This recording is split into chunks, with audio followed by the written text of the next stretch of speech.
Hello, everyone. Welcome to this week's Mittler Senior Tech class. Today, we're going to be learning about Introduction to Online Safety, which is sponsored by Pam Buck. Thank you so much. And we're basically going to take you step by step on how to um, always browse the web safely and securely without ever having to miss a beat or restrict yourself from going to places that you need to learn about. And thank you everyone for joining us. I see we have a lot of people on today, and it's going to be a very exciting class. Um, and thank you so much for Pam Buck for sponsoring today's class. We really appreciate all our sponsors. If anyone's able to sponsor the class, we send out emails every week about Tech Tip Tuesday and about upcoming classes. So if anyone ever is able to do that, we greatly appreciate the sponsors, and they really help us out a lot. Thank you and welcome. So at Midler Senior Tech, we have our mission, and it is and we believe that it is the responsibility of the younger generation to educate seniors about technology. The goal of Mittler Senior Technology is to cure the issue of social isolation within senior communities and to help seniors feel connected with our new world of technology. Our personalized classes strive to educate seniors on how to communicate with friends and family in the manner in which the world is accustomed to today, and how to use technological tools to enhance and simplify their daily lives, changing the world one senior at a time. So basically, our main objective is to, get seniors acclimated to today's uh, new way of life and new way of communication, which is sometimes very difficult to learn about. And we just want to help you guys stay in touch and stay updated with all the new things happening in today's world. And we have throughout our entire time with Mittler Senior Tech. We've impacted 3,500 seniors, over 450 classes taught, 150 teens inspired, and over 10 countries reached. And we really take pride in ourselves in the ability to, teach seniors how to grow accustomed to this new world that we're living in. So today we're going to be looking and learning about online safety, which would entail strong passwords for websites, accounts, anything that you need to, make an account for, and spam and phishing, which we'll get into more later. Malware, which is a virus that could be installed on your computer or phone, which is very dangerous. Safe online shopping. Everyone every day probably shops online looking for something for your grandchildren or whatnot. And it's very important to be safe while doing so, and browser tracking, which we'll get into in depth later on. So now we're going to have Andrew Gage talk more about what's happening within the class. Hey guys, I'm Andrew Gage. Uh, I'm just going to elaborate a little bit on what Victor said. Uh, so some of the things we're going to be talking about, as he said, again, I'm just going to reiterate, are having strong usernames and passwords. There are certain things you can do for that. We're going to give some examples. We're going to talk about management, making sure that you don't forget passwords and how to change them. Malware, like viruses. Safe online shopping, making sure that you go to reputable and safe websites. Cookies. They're going to have a review, and then we're going to have a thank you. All right. So everyone, I hope you enjoy. And without further ado, I'm going to hand it off to Ethan Weiss. Hello, my name is Ethan Weiss, and first we're going to talk about strong passwords. Uh, Passwords are definitely an outdated system. We could definitely have better methods of protecting accounts, but right now they're pretty much used in any account you're ever going to have. Passwords are useful. whenever you make an account, you're probably going to have a username and a password. This is both going to make sure that this this way whatever you're logging into will know that you are who you are, and it will also help to make sure that it's harder for other people to pretend to be you. First of all, having a strong password is very important. Some key characteristics of a strong password is that having at least 8 characters in length. This is important because it makes it a lot harder for people to guess it. If it's only 4 characters, there are a lot fewer potential options for what your password might be. So it would make it a lot harder for someone to just type in random characters and get your password. Next, it's very important to use different types of characters, lowercase and uppercase letters, numbers, and also symbols. If you just use some random string of letters from the alphabet, it's going to be a lot easier than if you also had like 57 at the end with an exclamation point. That's all going to make it more complicated, make it harder for someone to just guess your password on the first, second, or fifth try. Next, don't just use like words from the dictionary. If you just use a word that anyone knows, it's gonna be easy for them to guess. They can just type in a word, fact, let's say. That's just too easy for someone to guess. Because they can just easily type in a bunch of words that exist and everyone knows. If you just do a random conglomeration of characters, then it's not going to be as easy. Next, don't use a bunch of characters like at once or like obvious sequences or orders of characters. If you just do like type A 8 times, that's easy to guess. Someone is just going to try that. Whenever someone's trying to hack into your account and guess your password, they're going to do all of these easy passwords because some people do this, so that's easier to remember. A lot of people might do 1 2 3 4 5 6 7 8 9, or like their name 1 2 3 4 5 6 7 8 9. What's important is that you use passwords. There are later on we're going to talk about better ways to remember and keep track of your passwords, but it's very important that you don't use easy passwords like this just because it's easy to memorize. Next, don't use context specific words such as the name of the service you're using, your username, or other examples. Like if you were to be logging into Amazon, don't type in Amazon 123 or something like that. That's too easy to guess. When someone's trying to get into your password, they're going to try to use these common passwords that people use because they can't remember it, and then it's easy to guess. Next, don't use public information, such as possibly your birthday, your name, your kids' names. Let's say you want to put in your password. Whoever is going to guess Joe 1987 or something like that. Okay. That's actually a very easy thing to guess. If someone knows who they're trying to, whose account they're trying to log into, they're definitely going to try to use one of these, again, obvious passwords that a lot of people do use and which are insecure. Next, don't use the same password for every site. It's very important to use different passwords. As I said earlier, I'll explain easy ways to remember your passwords. But if you do, let's say,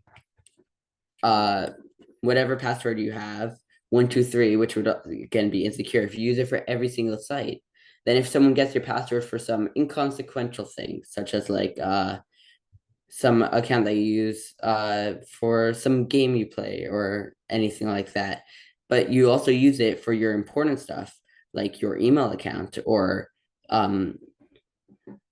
something that has access to your credit card, then they're going to be able to get into all of your accounts. It's the same with usernames. Okay. Especially if it's the same username. If you're already using the same username, which is not as big of a deal, don't use the same password as well, because with that combined, they could just get into pretty much everything. One example of a very bad password would be this example. For example, like Brian12K5. This is publicly, first of all, the problem with this is publicly accessible information. someone could probably find out that your kids are named Brian and Kate and that their age is 12 and 5. They could just pretend to want to be like friends with you and then ask you about your kids. And then you're going to tell them, and that's going to be really cool. And then they have your password. Next, it's all lowercase. So it would be a lot harder to guess if the R is uppercase and the A is uppercase, because that just leaves so many more potential options if you have to assume that there's some uppercase and lowercase letters. And then also it's just there's nothing else that's extra to it. It's just the names and their ages. There's nothing else.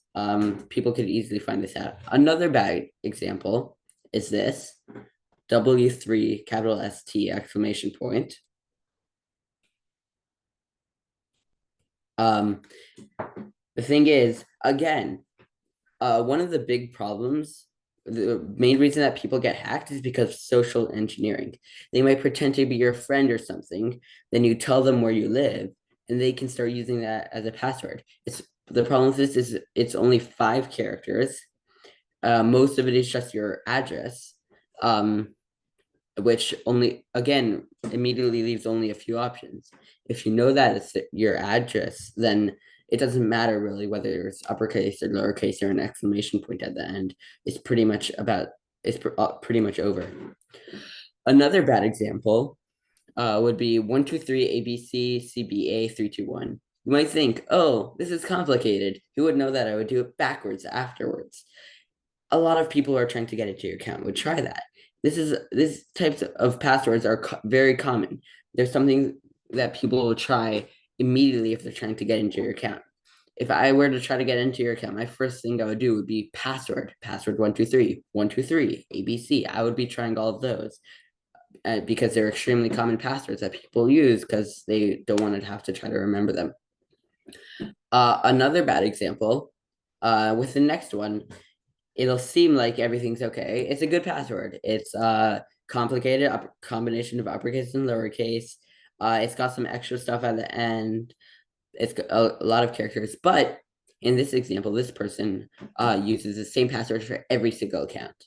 So if someone manages to somehow find out her password for one of her accounts, it doesn't even have to matter. They can then get into every single one of her accounts. That's a big problem. Now you might be wondering, oh, I have all these complicated passwords. How can I remember them? Should I write them down? But what if I have too many to write down?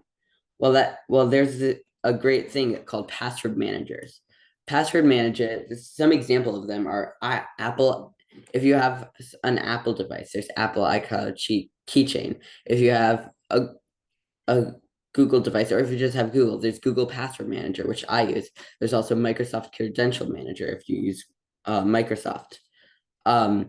These you can all look them up and learn how to use them. Google Password Manager is right on your browser. Apple iCloud Keychain is like an app, I believe. Microsoft Credential Manager. These all come automatically with your devices or applications. These you can automatically save usernames and passwords, so you can choose whether to put them in there, and it will also help tell you if any of them are compromised. This is an easy way to remember passwords, and you should at least try one of them.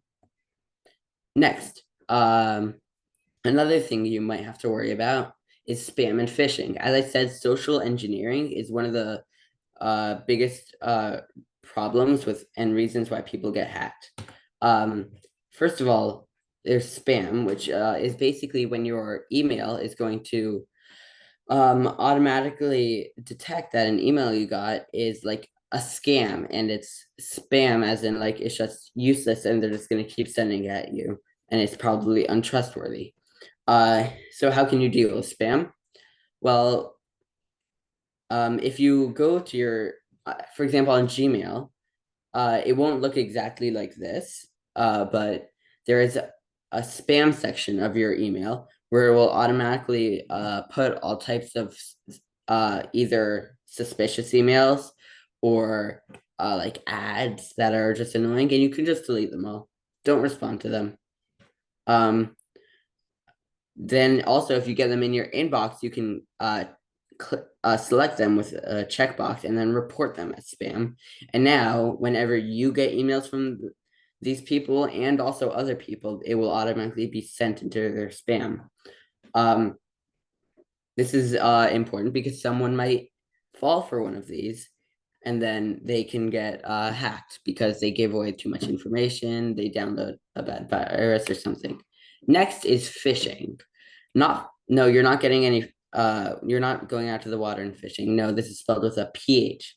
Phishing is defined as sending emails claiming to be from a realistic companies in order to induce individuals to reveal personal information such as passwords and credit card numbers. This can also apply to just people pretending to be someone else. This is a very common tactic that people use to scam others. They could be pretending to be like, oh, click if you download this app and do this and that, you'll get money. If you send me $500, I'll give you 1,000, something like that. These are all scams. They might send you a document that's like, hey, could you like, it might even just be, could you check out my book or something like that? This document that I have that I want you to check it out, because then it could put a bad application on your device that will then have access to your entire device. Clicking on links.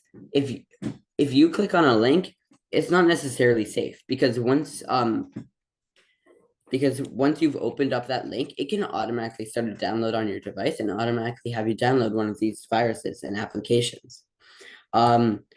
These might sometimes be like your grandson pretending to be stuck in Mexico and who needs money to get out, or someone, or pretending to be in jail, or someone else pretending that you owe like Amazon $2,000. That's a very common scam. Hey, your purchase, you owe us $2,000. Call this fake customer service line, or like your bank account. They pretend that you owe them $2,000, like they accidentally put in your bank account or something. These are all scams. You cannot trust them. You might think that, hey, I would never fall for one of these scams, but you won't actually truly be safe until you have fallen for one of these. You probably aren't actually completely safe. This seems like an obvious scam, but because first of all, if you look at the email, first of all, who it's from, it says it's from Bank of America. If you look at the email, customer service at Bank of American, that's a typo. That's going to be a common thing that they're going to do. They're going to make it look similar because no one can have the same email, but if they make it look similar enough, you might fall for it. Okay. Next is this subject, fraud alert action required.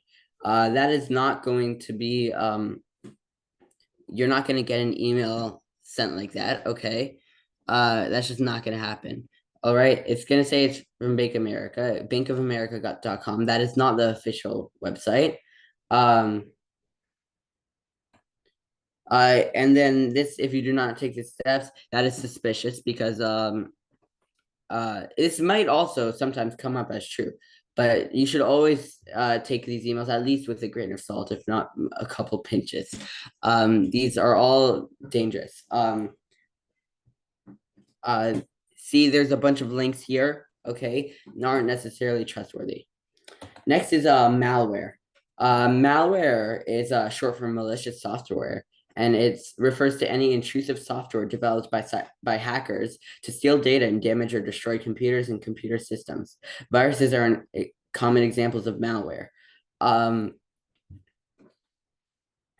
There are a lot of ways to avoid malware, okay? You can have an antivirus or anti-malware softwares. Your devices probably already come with this somewhat. Make sure to keep your device's operating system and your browsers updated.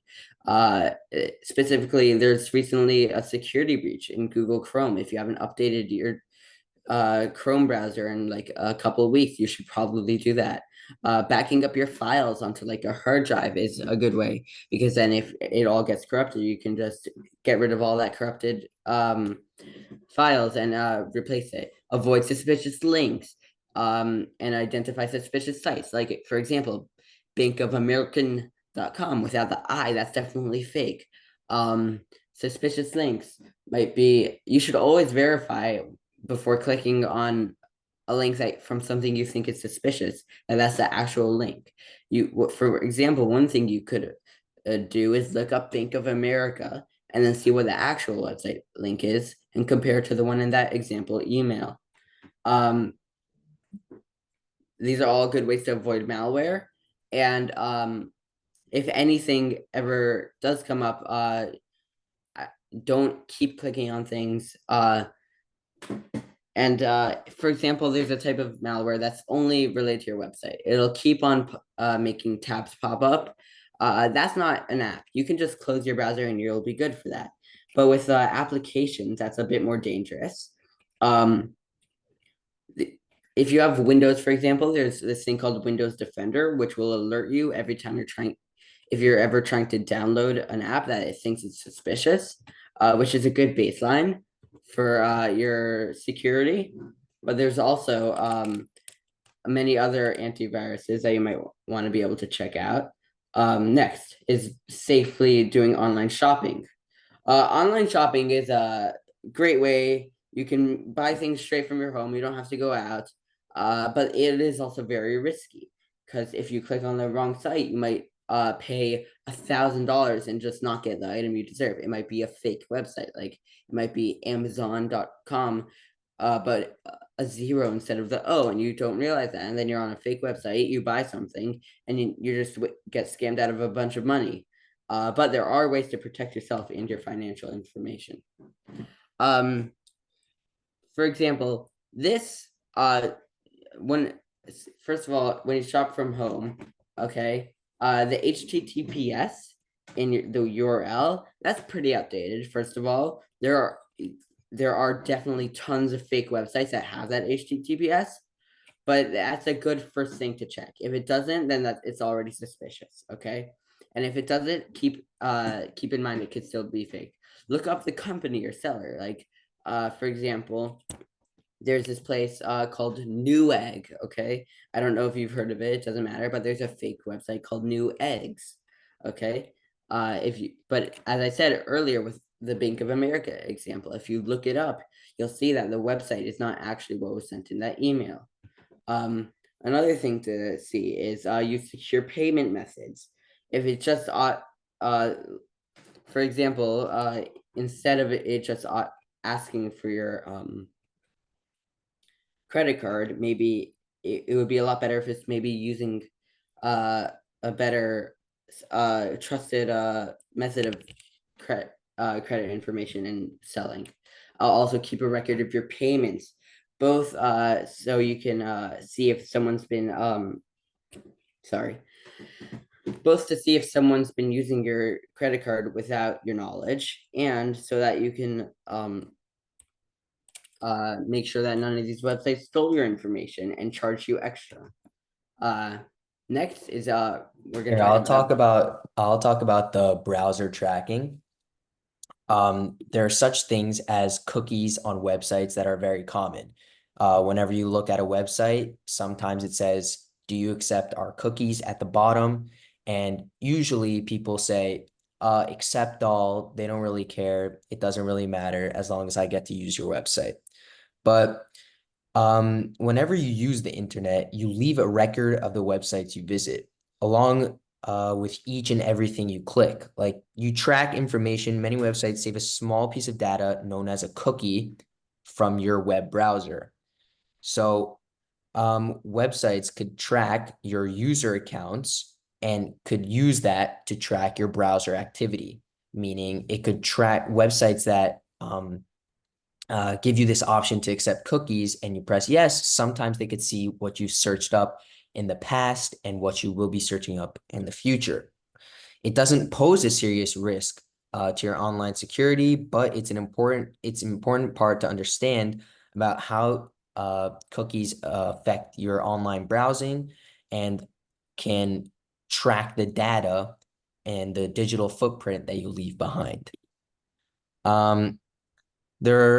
Why do websites track browsing history? Why do they care what you're looking at, what you're trying to buy, what you're trying to research, what you want to do? There are many reasons why, and in some cases, it's simply to make your browsing experience faster and more convenient. There is a bright side to this, browser tracking, but it's not all good.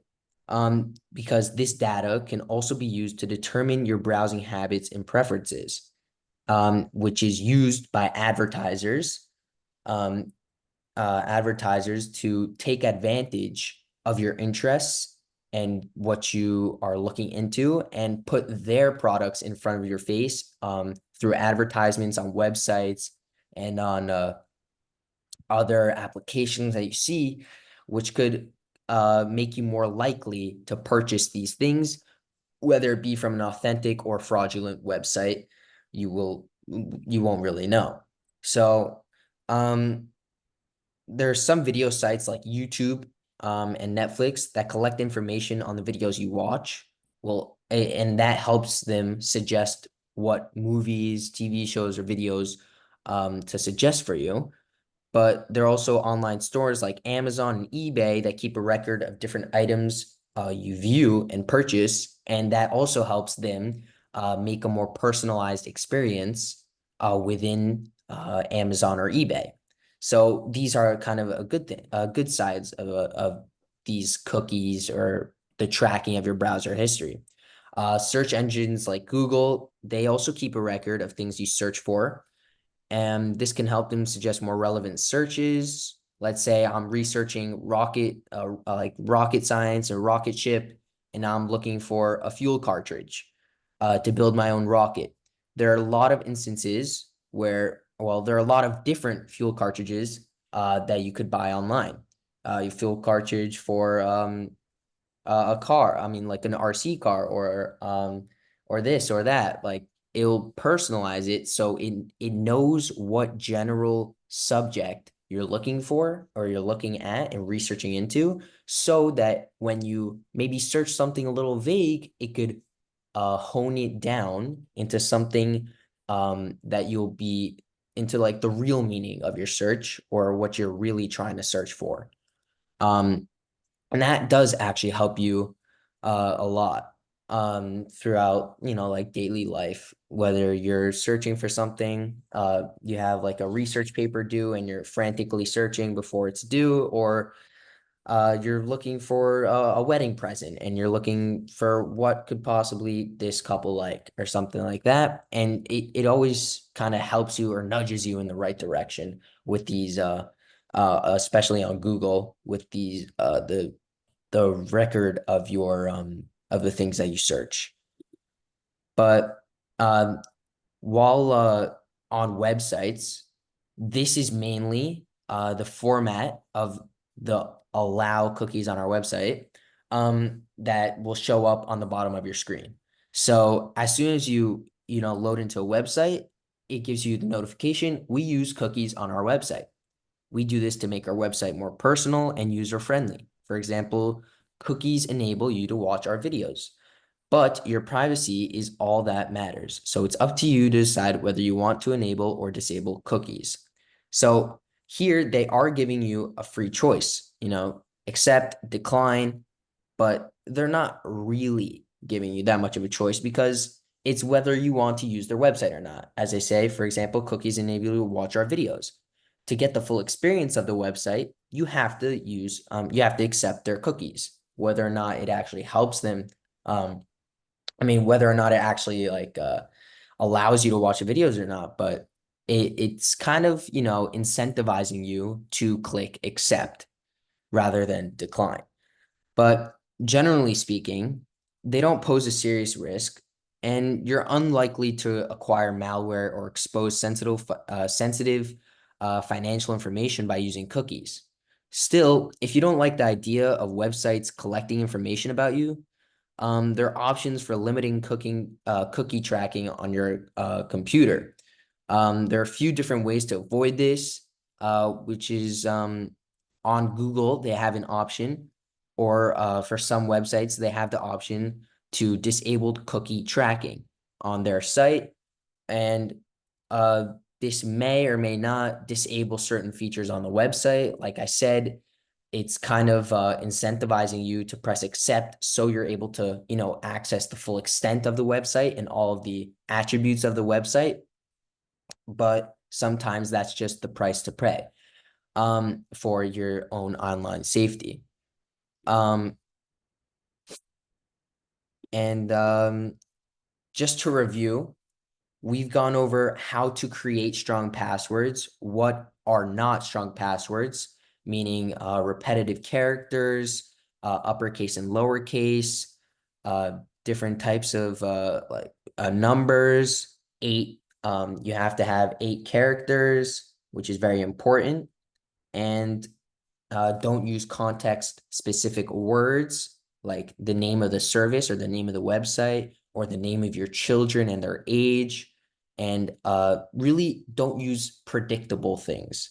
Things that if someone were to search you up online, they would be like, oh, okay, maybe I could, oh, I see he has 2 children. Maybe it's so and so, age 12 and 15. There you go. I'm already in your account.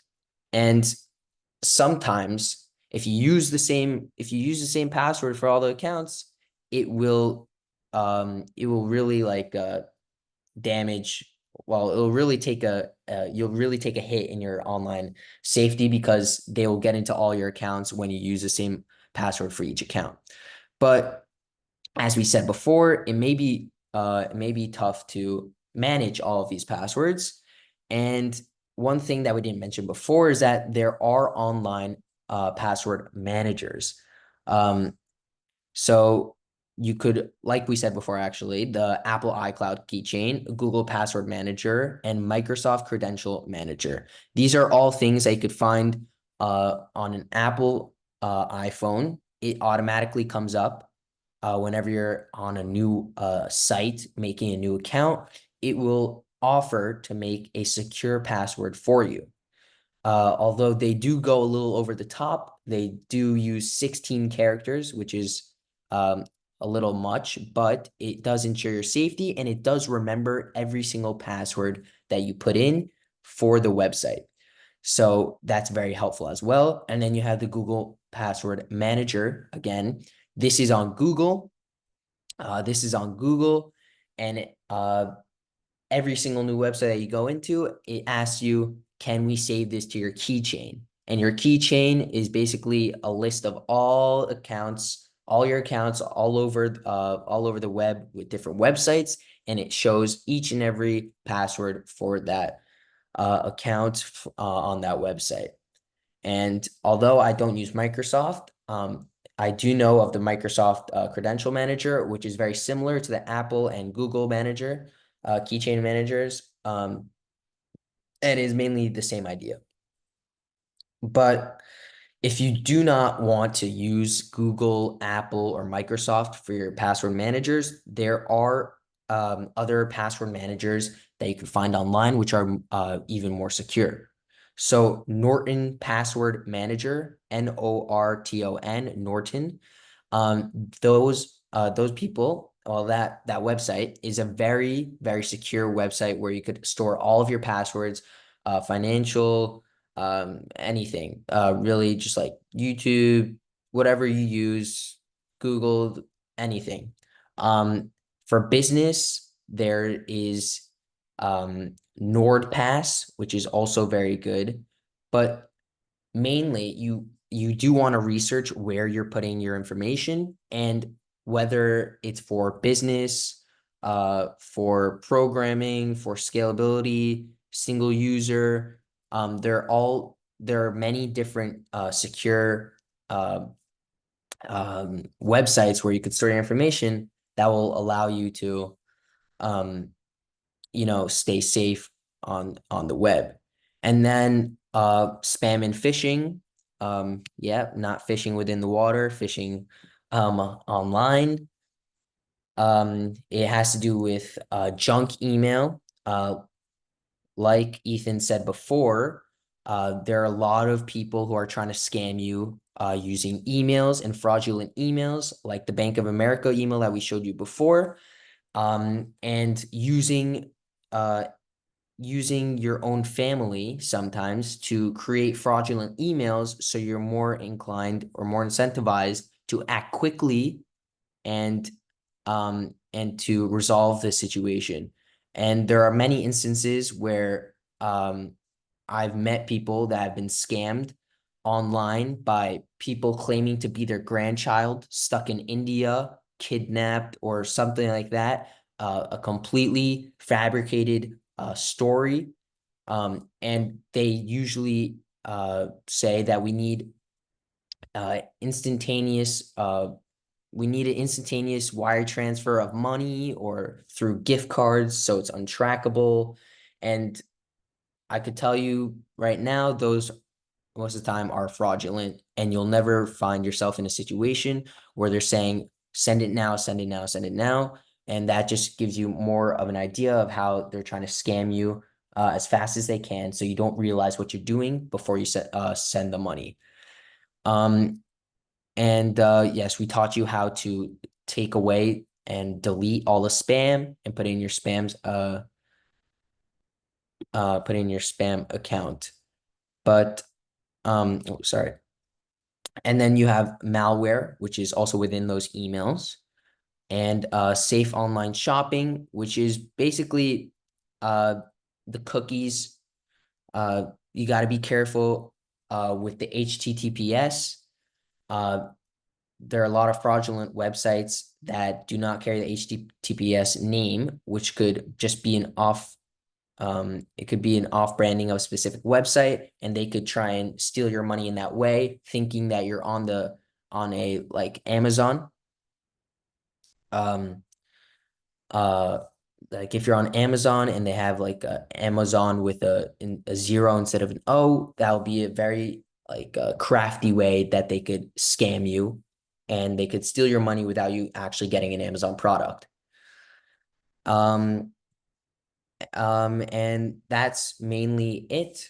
Thank you so much, everyone who came to today's class. We hope you enjoyed it. We hope you learned a lot about online safety, and we hope every single time you go on a new website, you take a second thought, a second to think, is this a fraudulent website? Is this secure? Do I want these cookies? And these are all decisions to make for yourself. Am I gonna research not the product, am I gonna research the website to see if it's known, to see if it's safe? And yes. Um, and that's mainly what you're gonna want to look out for, all these things. And please, if you guys want more lessons and anything, we have computer and smartphone basics class at MillerSeniorTech.com. We have advanced computers and smartphone classes. We could even come to you sometimes if that's possible. We do also have our top 10 series where we talk a lot about top 10 ways in which you can improve yourself online and within communications in this new world that we're living in, and the Tech Concierge program, where you could have 24/7 help on how to use computer basics and how to navigate the online world just by emailing us, and we could have a representative with you almost 24/7.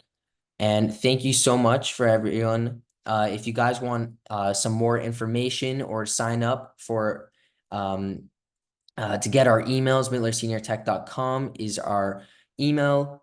Is our website. You could log on. You could get there. You could type that in, and you could join our email list. If you want to contribute, we're at MillerSeniorTech.com/donate. If you want to get on the email list, MillerSeniorTech.com/subscribe. If you have any questions whatsoever, you could type them in the chat, or you could also email us at info@MillerSeniorTech.com.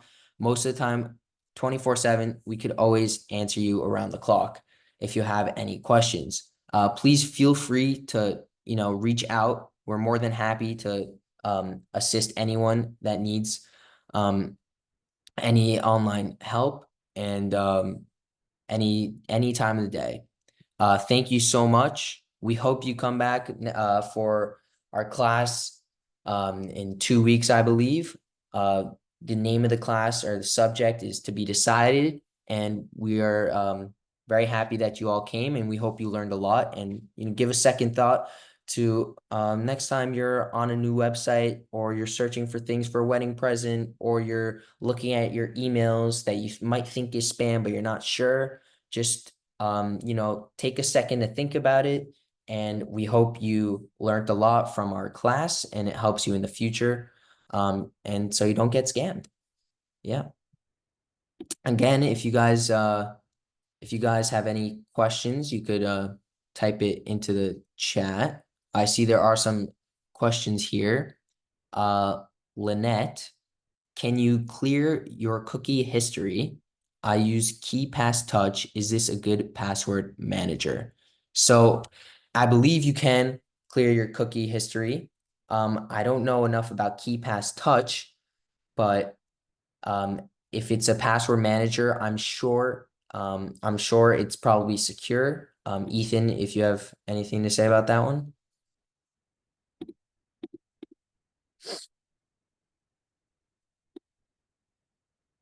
I mean, from what I've seen, Keep As Touch does seem to be a pretty good password manager if you like it and you're willing to pay for it. Yes, you can definitely clear your cookies and browsing history and everything else. But other than that, that's pretty much all. Mm-hmm. Triangle Tech Works also told us in the chat there is a really bad scam. A QR code is sent in a package, and when you scan the code, it takes you to a scam site. There are also a lot of ways in which people could, scam you when you least expect it. QR codes on lampposts, QR codes anywhere, just on websites, on emails, on anything. And There's Ethan? also this thing called pig butchering, actually, where you'll be texted by someone random pretending that they got the wrong number, but then they'll strike up a conversation with you and like over time like become your friend, and then tell you maybe about this cool app that'll like get you money, and then you'll use it, or they'll ask you to text them on some fake app, and or you'll use this app and it'll seem like you're making money. It's like some fake crypto investing app, but when you try to withdraw, you can't, and all your money's gone. Um, yeah, so if you ever get emails from people like that, like saying, "Hey, you got this job," or "Hey, when are we meeting for lunch?" Don't even interact with them. Just report them as spam and block them, because even if you interact with them, that confirms to them that you're a human person and you're a real number, and they'll know to send you more texts to see if you'll fall for it. Okay, thank you. All right, Andrew, do you want to do a thank you? Okay, but that's all we have time for today. Thank you so much for your time. We hope you learned something new, but we'll see you in our next class, which is to be decided. And if you get on our email list, you can find that at mittlerseniortech.com. You could get on our email list. We'll send you emails about Tech Tip Tuesdays and upcoming classes every week, and you'll always have something to talk about and to learn about on our email list. So thank you guys so much, and we hope you have a good rest of your day. And